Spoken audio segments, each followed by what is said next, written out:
सेंगिनी बच्चों को झाड़ पत्ती के बारे में बताती है। वो कहती है कि नीले नींबू का झाड़ खाने के बाद कड़वा लगे तो समझ लेना कि सांप का जहर दिमाग तक पहुंचा है और बचने के चांस बहुत कम है। चंद्रू हाईकोर्ट में कहता है इरुला आदिवासी के लोगों को गांव में रहने नहीं दिया जाता। सरकार भी उनके साथ अनाथों की तरह सलूक करती है। 2-4 रुपए कमाने के लिए दिन रात मेहनत करने वाली सेंगिनी को लाखों रुपए देकर ये केस वापस लेने के लिए कहा गया, लेकिन उसने वो पैसे नहीं लिए क्योंकि उसे अदालत से उम्मीद है और ये अदालत का फर्ज बनता है कि उसका ये भरोसा कायम रखे। अपने पति की हत्या के लिए लड़ने वाली सेंगिनी ये आज की कनगी है।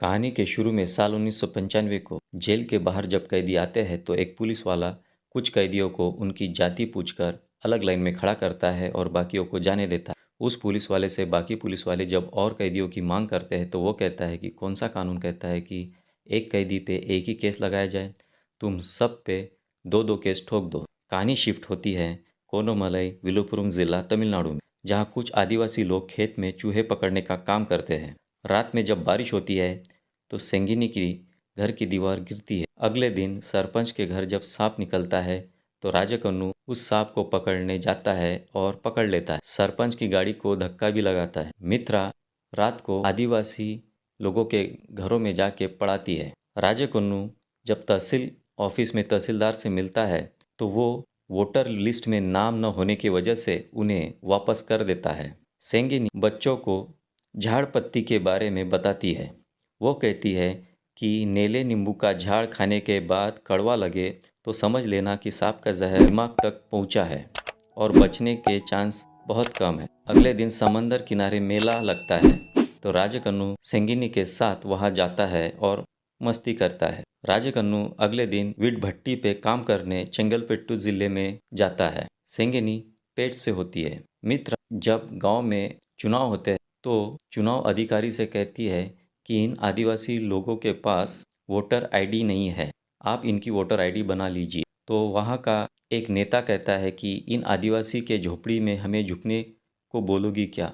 सरपंच के घर गहनों की चोरी होती है। जब पुलिस इंस्पेक्टर वहाँ जाता है तो उसका शक राजकन्नू पर चला जाता है। वो रात को सेंगिनी के घर आता है और उसे राजकन्नू के बारे में पूछता है। एसआई गुरुमूर्ति संगिनी को कहता है कि वो थाने में चले। संगिनी कहती है कि वो सवेरे आएगी तो उसे थप्पड़ मारता है और उसके बाल खींच के गाड़ी में बिठा के थाने ले जाता है। कहानी शिफ्ट होती है चेन्नई हाईकोर्ट में, जहां एडवोकेट चंद्रू वकील लोगों के साथ मिलके पुलिस के खिलाफ नारेबाजी करता है क्योंकि पुलिस वाले ने एक वकील की पिटाई की होती है। डीआईजी पेरुमल स्वामी जब चंद्रू से बात करता है तो वकील कहते हैं कि हम आज भूख हड़ताल पर जाएंगे और कोई सुनवाई नहीं करेंगे। चंद्रू बैरिकेड से छलांग लगाता है और कोर्ट के अंदर चला जाता है। वो जज से कहता है कि स्टेट डीजीपी के ऑर्डर्स थे कि प्रमोशन उन्हीं पुलिस वालों का होगा जिनके पास कोई पेंडिंग केसेस नहीं है। इस वजह से पुलिस वालों ने अपने केसेस कंप्लीट करने के लिए जेल से रिहा होने वाले कैदियों को ही वापस दोबारा जेल में डाल दिया। पुलिस वालों ने 2 हफ्तों में 7,000 लोगों को जेल में डाला है। वो कहता है कि मेरा क्लाइंट कोलंजी कडलूर जेल से 4 बजे 20 अक्टूबर 94 को रिहा हुआ था, लेकिन विरुदाचलम पुलिस ने अपने रिकॉर्ड में उसे 2 बजे उसी दिन गिरफ्तार दिखाया है। ऐसे 10 दिन में 10,000 लोगों पर पुलिस ने केसेस किए हैं। जज साहब चंद्रू के पक्ष में फैसला सुनाते हैं और इस मामले में इंक्वायरी बिठाते हैं। कहते हैं कि जमानत के लिए वो डिस्ट्रिक्ट कोर्ट में जा सकते हैं। चंद्रू एक फंक्शन में जब जाता है तो कहता है यहाँ गांधी नेहरू जैसे बड़े नेता तो दिख रहे हैं लेकिन अंबेडकर दिखाई नहीं देते। पेरुमल स्वामी जब चंद्रू से मिलता है तो चंद्रू उसे कहता है कि हम मोर्चा निकाल रहे हैं। चंद्रू अपने अगले केस में कोर्ट से कहता है कि सुप्रीम कोर्ट का फैसला है कि अदालत में किसी भी कैदियों को बेड़ी न पहनाया जाए। चंद्रू जब मोर्चा में शामिल होता है तो सेंगिनी मित्रा के साथ वहां पहुंचती है और चंद्रू उन्हें अपने घर मिलने के लिए कहता है। सेंगिनी मित्रा के साथ चंद्रू के घर जाती है। चंद्रू सेंगिनी से कहता है कि वो उसे खाली सच्चाई बताए।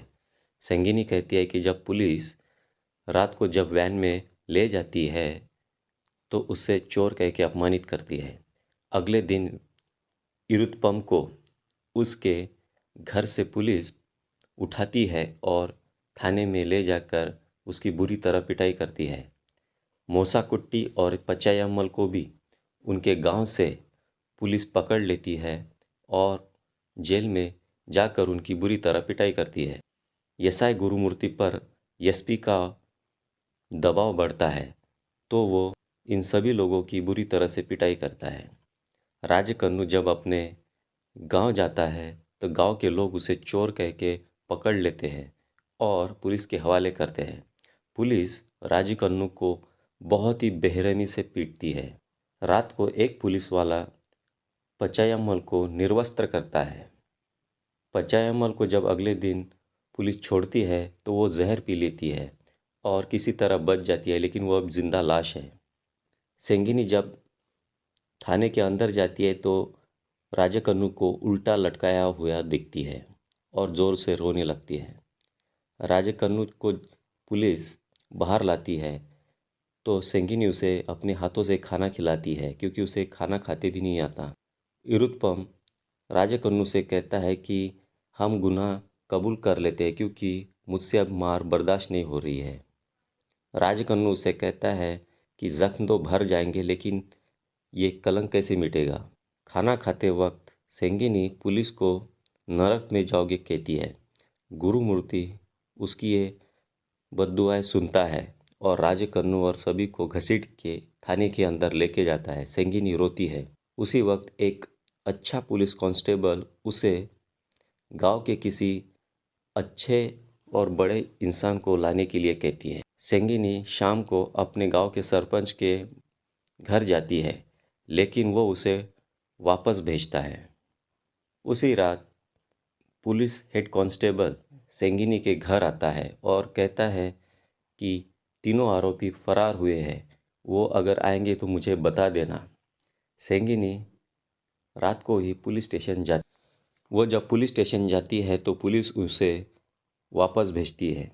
अगले दिन सेंगिनी को मित्रा लेफ्ट पार्टी के ऑफिस में ले जाती है और वे सब जिला एसपी के ऑफिस में प्रदर्शन करते हैं।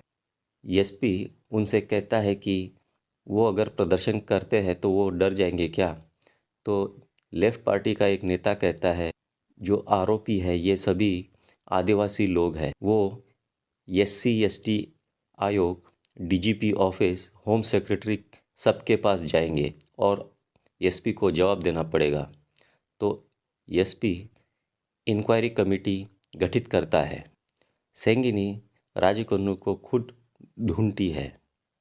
कुछ दिनों बाद एसपी सेंगिनी और लेफ्ट पार्टी के नेता को सबूत देता है कि राजकन्नू और बाकी आरोपी सोना बेचकर फरार हुए। सेंगिनी वकीलों के पास जाती है तो वकील उसके पास पैसे न होने की वजह से और कुछ अलग बहाना बनाकर केस नहीं लेते। तो एक आदमी कहता है कि चेन्नई में मेरा एक वकील दोस्त है जो मानवाधिकार की वकालत के केसेस लेता है।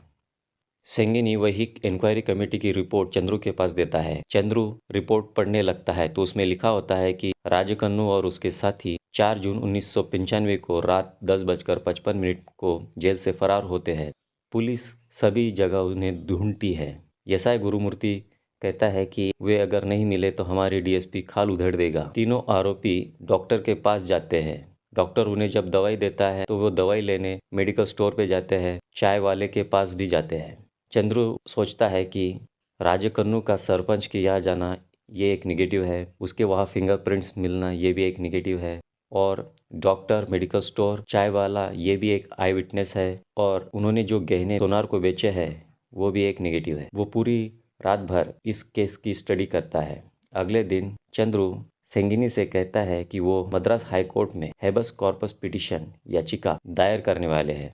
इस याचिका के तहत पुलिस अगर हमारे किसी इंसान को गलत ढंग से गिरफ्तार करती है तो हमें इस याचिका के तहत पुलिस को कोर्ट वहां हाजिर करने के लिए कह सकती है। इस केस के वक्त हाई कोर्ट में 2 जजेस केस की सुनवाई करते हैं। चंद्रू मित्रा से कहता है कोर्ट सिर्फ सबूत मांगती है जो पुलिस के पास है, और हम बिना सबूत के शक्तिशाली लोगों के खिलाफ लड़ रहे हैं, हम सरकार के खिलाफ लड़ रहे हैं। चंद्रू सेंगिनी को लेकर हाईकोर्ट चला जाता है और कहता है कि कोई भी अगर उसे सवाल पूछे तो वो सच्चाई चंद्रू जजेस को कहता है कि उसकी क्लाइंट इरूला ट्राइब से है। तो प्रतिवादी वकील कहता है कि चंद्रू पब्लिसिटी पाने के लिए ये केस लड़ रहा है, तो इस केस को आप डिसमिस कीजिए। सेंगिनी जजेस को अपनी आप बीती बताती है और कहती है कि पुलिस अब कह रही है कि तीनों आरोपी फरार हुए हैं।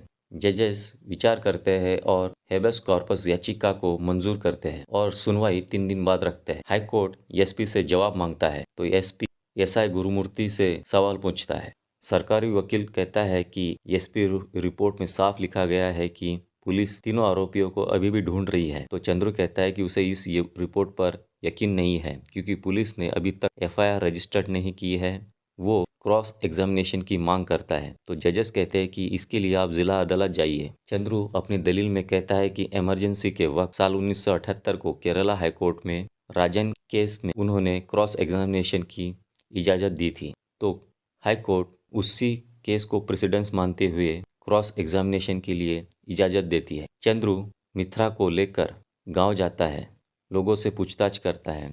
एसआई गुरुमूर्ति चंद्रू से कहता है कि तीनों आरोपियों को पुलिस पकड़ नहीं पाई तो एक वकील क्या उखाड़ लेगा। चंद्रू सरकारी दफ्तर जाता है और कागजात देखता है। हाईकोर्ट में तीनों गवाहों को पेश किया जाता है। पहला एक डॉक्टर होता है जिसने उनका इलाज किया होता है, दूसरा चाय वाला जिसने एक के हाथ पे गूंदने के निशान देखे थे, और तीसरा एक मेडिकल स्टोर का ओनर होता है जिसने उन्हें दवाइयाँ दी होती है। चंद्रू इंक्वायरी ऑफिसर से जब सवाल पूछता है कि उसकी हैंडराइटिंग और जेल में मौजूद राइटर वीरासामी की हैंडराइटिंग सेम क्यों है, तो वो कहता है सहयोगी पुलिस वालों को बचाने के लिए उसने वीरासामी राइटर की रिपोर्ट पर ही साइन कर ली। तो जजेस कहते हैं प्राइमा फेसी सेंगिनी की याचिका वैलिड है और झूठी गवाही देने के लिए तीनों गवाहों को 6 महीने की कैद इंक्वायरी ऑफिसर पर कमीशन बिठाते हैं और प्रतिवादी वकील को गवर्नमेंट से रिपोर्ट बनाने के लिए कहते हैं। स्टेट एडवोकेट जनरल कहता है कि वो आज से इस केस को लीड करेगा। सेंगिनी को गांव वाले केस वापस लेने के लिए दबाव डालते हैं। सेंगिनी जब फ़ोन बूथ से चंद्रू को कॉल करती है तो एक पुलिस वाला उसके बेटी को अगवा करता है। सेंगिनी थाने में पहुंचती है तो एसआई गुरुमूर्ति उसको एक थप्पड़ लगाता है। उसी वक्त डीजीपी का कॉल आता है और सेंगिनी को सुरक्षित घर छोड़ने के लिए कहा जाता है, क्योंकि चंद्रू हाईकोर्ट के जज को ये बात बताता है कि सेंगिनी की बेटी को पुलिस ने अगवा किया है। हाईकोर्ट के जज डीजीपी को कॉल करते हैं और डीजीपी एसआई गुरुमूर्ति को चप्पल से मारूंगा करके डांटता है। अगले दिन जब हाईकोर्ट में सुनवाई होती है तो एडवोकेट जनरल कहता है कि तीनों आरोपियों को एक चाय वाले ने केरला जाने वाली लॉरी में जाते हुए देखा है। राइस मिल का मालिक कहता है कि इरुत्पम ने उसे रात को केरला से कॉल किया था और उसने ये बात सेंगिनी को भी बताई। जजेस जब चंद्रू को कहते हैं कि इस केस में कुछ नहीं है तो चंद्रू क्रॉस एग्जामिनेशन करने के लिए वक्त मांगता है। रात को चंद्रू सेंगिनी और मित्रा को डांटता है और केस न लड़ने के लिए कहता है। तो मित्रा कहती है कि इरुत्पम को पढ़ना लिखना नहीं आता, उसे अंक भी पहचानना नहीं आता। तो चंद्रू सेंगिनी और मित्रा के साथ केरला पहुंचते हैं और उस फ़ोन बूथ के मालिक से बात करते हैं। हाईकोर्ट में जब सुनवाई होती है तो नया आई विटनेस राजेश जो केरला में मुन्नार में फ़ोन बूथ चलाता है तीनों पुलिस वालों को पहचानता है। एसआई गुरुमूर्ति कहता है कि इरुत्पन बन के उन्होंने ही फ़ोन बूथ से कॉल किया था क्योंकि उनके ऊपर एसपी और बड़े नेताओं का दबाव था। चंद्रू कहता है कि ये केस नहीं है, ये बड़ा स्कैंडल है। वो सीबीआई इंक्वायरी की मांग करता है। जजेस इस केस में जांच अधिकारी अपॉइंट करती है तो चंद्रू आईजी पेरुमल स्वामी की सिफारिश करता है। स्टेट एडवोकेट जनरल डीजीपी को कॉल करता है और कहता है कि सीएम मैडम को मैं क्या जवाब दूं।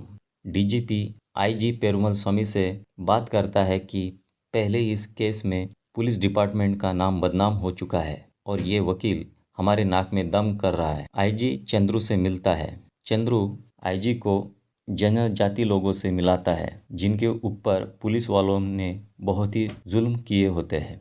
आईजी पेरुमल स्वामी इंक्वायरी शुरू करता है। वो गांव जाता है, पुलिस स्टेशन में सभी पुलिस वालों के जवाब दर्ज करता है। तो उसी वक्त एक पुलिस वाला उससे कहता है कि उस रात पचायामल को पुलिस ने जलील किया था और उसी ने उसको कपड़े दिए थे। आईजी पेरुमल स्वामी चंद्रू को रिपोर्ट सौंप देता है। चंद्रू और आईजी दोनों साथ में बातें करते हैं। आईजी पेरुमल स्वामी और चंद्रू राज्य के हर जिले के पुलिस थाने में जाकर तलाश करती है। सेंगिनी और मित्रा भी चंद्रू के साथ राजेकन्नू और उसके साथियों को ढूंढते हैं। पौंडीचेरी के थिरुकुन्नूर पुलिस स्टेशन जब वे पहुंचते हैं तो चंद्रू को एक पुलिस फाइल में डेड बॉडी की फोटोज मिसिंग दिखती है। उसी वक्त आई विटनेस सुब्रमण्यम को बुलाया जाता है। सुब्रमण्यम कहता है कि इस बॉडी के पैर तमिलनाडु बॉर्डर में थे और बाकी का हिस्सा पौंडीचेरी बॉर्डर में था। उसी वक्त फॉरेंसिक ऑफिसर को बुलाया जाता है जो उन्हें डेड बॉडी के फोटोज दिखाता है। फोटोज देखने के बाद मित्रा राजेकन्नू को पहचानती है और रोने लगती है। सेंगिनी अपने पति के मौत की वजह से रोती है और विलाप करती है। एडवोकेट जनरल तीनों पुलिस वालों को डांटता है और कहता है कि अब वो सच्चाई बताए। एसआई गुरुमूर्ति कहता है कि राजेकन्नू को उन्होंने बुरी तरह से पीटा जिसकी वजह से उसकी पुलिस कस्टडी में मौत हुई। उन्होंने उसकी डेड बॉडी को पुलिस वैन में डाला और तमिलनाडु और पौंडीचेरी बॉर्डर पे फेंक दिया। स्टेट एडवोकेट जनरल कहता है कि इस केस में राजेकन्नू की पुलिस डेथ हुई है ये साबित करना बहुत मुश्किल है। गुरुमूर्ति को कहता है कि तुम्हें बस ये कहना है ऊपर से एसपी का प्रेशर था जिसकी वजह से हमने उन्हें बहुत बुरी तरह से पीटा और वे भाग गए। हाई कोर्ट में एडवोकेट जनरल कहता है कि तीनों आरोपी भाग रहे थे। राजीव कन्नू एक्सीडेंट में मारा गया। चंद्रू कहता है कि राजे कन्नू मारा गया और दो आरोपी अभी भी गायब है तो केस कैसे डिसमिस हो सकता है। चंद्रू वीरुस्वामी से सवाल पूछता है कि तीनों आरोपी 9:50 को रात को फरार हुए और तुमने एसआई गुरुमूर्ति को 10:10 में कॉल किया, लेकिन कॉल रिकॉर्ड्स के अनुसार जेल के बाहर 9:10 में आखिरी कॉल किया गया। चंद्रू जजेस को कहता है कि कानून तो अंधा है ही, लेकिन कोर्ट अगर गूंगा हुआ तो मुश्किल हो जाएगी। कोर्ट 10 दिन का वक्त देती है। एडवोकेट जनरल चंद्रू से कहता है कि तुम्हें पता है कि हमारे क्लाइंट की भलाई किस में है और पैसों की ऑफर देता है। चंद्रू इसे ठुकराता है। एडवोकेट जनरल डीजीपी से बात करता है कि तुम ही कुछ कॉम्प्रोमाइज करो। आईजी पेरुमल स्वामी चंद्रू से कहता है कि ये लोग किसी भी हद तक जा सकते हैं तो चंद्रू कहता है कि हम भी अपनी हद को पार करते। सेंगिनी और मित्रा लोगों में पर्चे बांटती है।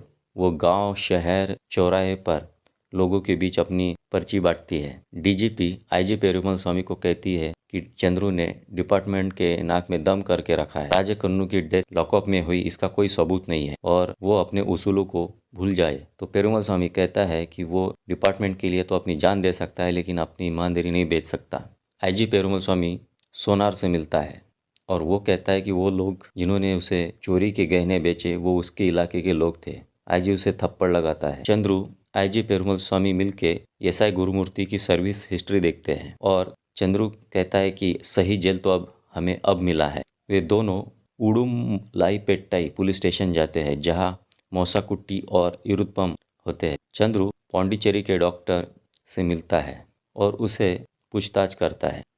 डीजीपी सेंगिनी से बात करता है और पैसे की ऑफर देता है तो सेंगिनी कहती है मैं मेरे बच्चे को अपने बाप से तो नहीं मिला पाऊंगी, लेकिन जब वो बड़ा होकर मुझसे पूछेगा कि इतना पैसा कहाँ से आया तो मुझे ये कहना पड़ेगा कि तुम्हारे बाप के हत्यारों ने दिए हैं। तो वो कहती है कि मैं अपना स्वाभिमान नहीं बेच सकती। डॉक्टर चंद्रू से कहता है राजेकन्नू का मर्डर ही हुआ है। वो सबूत दिखाता। एडवोकेट जनरल एसआई गुरुमूर्ति से कहता है कि कल जजेस का आखिरी दिन है और उसके बाद जजेस का पैनल बदल जाएगा। हाईकोर्ट में मौसाकुट्टी कहता है कि दरोगा ने चोरी का इल्जाम सर पर लेने के लिए उनके ऊपर दबाव डाला और तीनों आरोपियों को बुरी तरह से पीटना शुरू किया। राजेकन्नू और इरुत्पम को इतना बुरी तरह से लात डंडे से पीटा कि वो दोनों बेहोश हो गए थे। एडवोकेट जनरल मौसाकुट्टी से पूछता है कि तुम्हें कब पता चला राजेकन्नू की मौत हुई तो वो कहता है हमें कल परसों ही पता चला। तो एडवोकेट जनरल कहता है कि राजेकन्नू की मौत लॉकअप डेथ नहीं है क्योंकि मौसाकुट्टी ने उसे अपनी आंखों से मरते हुए नहीं देखा। चंद्रू कहता है कि मौसाकुट्टी का बयान अभी पूरा नहीं हुआ। मौसाकुट्टी आगे बताता है कि जब इरुत्पम और राजेकन्नू बेहोश थे तो उसने हेड कांस्टेबल वीरास्वामी को बुलाया। वीरास्वामी ने मौसाकुट्टी को और इरुत्पम को अलग जेल की रूम में बिठाया और राजेकन्नू को जब उठाने की कोशिश की तो वो नहीं उठा। चंद्रू आगे कहता है कि ऑटोप्सी की रिपोर्ट में ये साफ कहा गया है हड्डी दिल में घुसने की वजह से राजेकन्नू की मौत हुई है। हाईकोर्ट में डॉक्टर कहता है कि राजेकन्नू की आंखों में मिर्ची पाउडर मिला। अगर वो जिंदा होता तो मिर्ची पाउडर उसकी बॉडी पर रिएक्ट करता, लेकिन उसकी बॉडी ने कोई भी रिएक्शन नहीं दिया। एडवोकेट जनरल कहता है कि ये केस हाईकोर्ट के बजाय क्रिमिनल कोर्ट में चलाई जाए। ट्राइबल्स को बेगुनाह साबित करने के लिए पुलिस को अपराधी घोषित किया जा रहा है। चंद्रू कहता है कि आपको असली अपराधी चाहिए तो आईजी पेरुमल स्वामी को बुलाता है। आईजी पेरुमल स्वामी कहता है कि शुरू से ही सरपंच के यहाँ जब चोरी हुई थी तब वहाँ 2 फिंगरप्रिंट्स मिले थे, एक राजा कन्नू और दूसरे असली चोर रवि के। एसआई गुरुमूर्ति ने रवि और सोनार से डील करके मामले को उसी वक्त निपटाया था और अपना कमीशन लिया और इल्ज़ाम राजा कन्नू और उसके साथियों पर लगाया। चंद्रू अपने दलील में कहता है कि जहाँ डेड बॉडी मिली थी वहाँ पुलिस वैन के टायर्स के निशान मिले और 2 पुलिस वालों के शू मार्क्स के भी, जो एसआई गुरुमूर्ति और कांस्टेबल कृपा के थे। आईजी पेरुमल स्वामी कहता है कि राजा कन्नू की मौत पुलिस स्टेशन में हुई और पुलिस वालों ने उसकी डेड बॉडी बॉर्डर पर फेंक दी। एडवोकेट जनरल कहता है कि माना कि विक्टिम्स पर पुलिस वालों ने ज्यादती की, सख्ती दिखाई, जिसके लिए कोर्ट पुलिस वालों को सजा दे सकती है, लेकिन ये case free and fair trial के लिए क्रिमिनल कोर्ट में भेजी जाए ऐसी रिक्वेस्ट करता है। चंद्रू हाईकोर्ट में कहता है इरुला आदिवासी के लोगों को गांव में रहने नहीं दिया जाता। सरकार भी उनके साथ अनाथों की तरह सलूक करती है। 2-4 रुपए कमाने के लिए दिन रात मेहनत करने वाली सेंगिनी को लाखों रुपए देकर ये केस वापस लेने के लिए कहा गया, लेकिन उसने वो पैसे नहीं लिए क्योंकि उसे अदालत से उम्मीद है और ये अदालत का फर्ज बनता है कि उसका ये भरोसा कायम रखे। अपने पति की हत्या के लिए लड़ने वाली सेंगिनी ये आज की कनगी है। जो भी गुनहगार हो उन्हें अदालत कड़ी से कड़ी सजा दे और सेंगिनी को रहने के लिए शहर में घर और मुआवजा दे। ये उन आदिवासी लोगों का केस है जिनके ऊपर रोज तरह तरह के जुर्म ढाए जाते हैं और उनके मदद के लिए कोई नहीं आता। यही हिबस कॉर्पस पिटीशन। कोर्ट का फैसला उन्हें इंसाफ भी देगा और उम्मीद। हाईकोर्ट फैसला सुनाता है, बिना सबूत और गवाह के राजा कन्नू और उसके साथियों को गिरफ्तार किया गया। राजा कन्नू की मौत एक मर्डर है। तीनों पुलिस वालों को गिरफ्तार करने के आदेश देती है और सेंगिनी को 3 लाख और बाकी साथियों को 2-2 लाख हर्जाना देने के लिए कहती है। सेंगिनी को गांव के बीचों बीच 1200 स्क्वायर फीट जमीन का पट्टा देने के आदेश देती है। आईजी पेरुमल स्वामी की तारीफ करती है और एडवोकेट चंद्रू की सराहना करती है। हाईकोर्ट कहता है कि पुलिस और न्यायपालिका मिलकर काम करेंगे तो लोगों को अपने हक के लिए लड़ने की जरूरत ही नहीं पड़ेगी। हाईकोर्ट कहता है फर्जी केस ये पुलिस के माथे पर एक कलंक है और इंसानियत पर धब्बा। फर्जी केस के मामले में लोअर कोर्ट जल्दबाजी न दिखाए। सभी आदिवासी लोग चंद्रू को धन्यवाद कहते हैं और चंद्रू सेंगिनी के पास जाता है और कहानी यही समाप्त होती है।